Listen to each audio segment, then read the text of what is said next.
দেখতে ঠিক কদম ফুলের মতো, মিষ্টান্নের নামের সঙ্গেও কদম যোগ। আবার এই মিষ্টান্ন তৈরি করা হয় পোস্ত দিয়ে। বাংলার কোথায় এই মিষ্টি পাওয়া যায় জানেন? মালদার বিখ্যাত এই মিষ্টি রস কদম। আর 5টা মিষ্টির থেকে এই মিষ্টির স্বাদ সম্পূর্ণ আলাদা, কারণ একটা মিষ্টির মধ্যেই 3 রকমের মিষ্টির স্বাদ পাওয়া যায়। রসগোল্লা, ক্ষীর, চিনি, একটার মধ্যেই 3টি মিষ্টির আলাদা আলাদা স্বাদ পাওয়া যায় রসকদমে। তাই তো রসকদমের চাহিদা গোটা দেশ জুড়ে। শুকনো এই মিষ্টি 1 সপ্তাহ রেখে খাওয়া যায়। মালদা জেলা জুড়ে এই মিষ্টি পাওয়া যায়।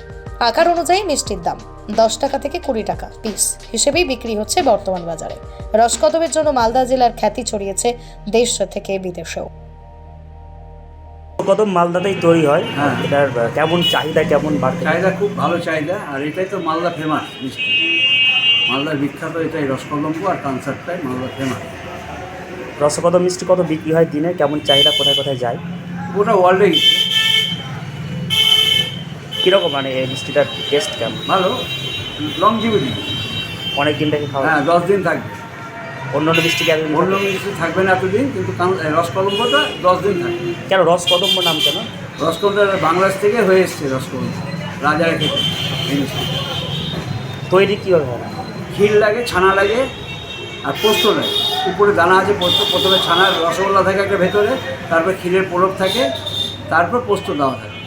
পোস্ত আগে থাকতো, পোস্ত চিনি দিয়ে মাখানো থাকতো পোস্তটা। এখন সবাই ওই পাকটা জানে না বলে অনেকে কাঁচা পোস্ত দিয়ে দেয়। পোস্ত ভেজা চিনি লাগাতে হয়। দাম কেমন এখন? এখন 10 টাকা আছে আর 20 টাকা, 2 রকম সাইজ আছে। এরকম। আপনার দোকান থেকে কোথায় কোথায় গিয়েছে মিষ্টি? গোটা ওয়ার্ল্ডে গেছে। মালদার বাইরেও ব্যাপক? হ্যাঁ, বাইরেও গেছে। আপনারা রসকদম আমরা তৈরি করছি। প্রথমে ছোট গুচি বানাচ্ছি আগে মিষ্টিতে, মানে কড়াইয়ে গুচি ফুটিয়ে নিচ্ছি 200, 100, 400, মানে যা যতটি করতে হয় অতটাই গুচি করে নিয়ে ওই গুচিটা রেখে দিই, থেকে যায়। তারপর ছাগলপালার রস থেকে ছেঁকে উঠাই, মোটা রসে রাখতে হয় গুচিটা। ওটা উঠিয়ে মানে ছেঁকে শুকনো করতে হয়। শুকনো উঠিয়ে রসটা যেন একদম নিংড়ে যায়, রস যাতে না থাকে। তারপরে ওটাকে আমরা ক্ষীর, তারপরে চিনি এক জায়গাতে কড়াইয়ে দিয়ে পাক করি। পাক তৈরি হয়, তাক হিসাবে দেখতে হয় ওটা ঠিকভাবে পাকটা হলো কিনা।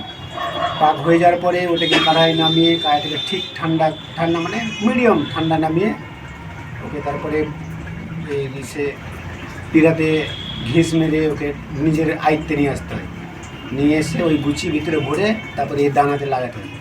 চিনির দানা, এটা চিনির দানাও এক্সট্রাভাবে তৈরি করতে হয়। ওটা আমাদের দোকানে মানে বাইরে থেকেই আসে, এখানে তৈরি হয় না। এই মিষ্টির তৈরির পদ্ধতি একটু অন্যরকম। প্রথমে ছানার রসগোল্লা তৈরি করা হয়, তবে এই রসগোল্লার আকার অনেক ছোট হয়। একদিন রস ডুবিয়ে রাখা হয়, তারপরে ক্ষীর, চিনি দিয়ে পাক তৈরি করা হয়। রসগোল্লার উপরে ক্ষীরের মোটা আস্তরণ দিয়ে গোলাকার তৈরি করা হয়।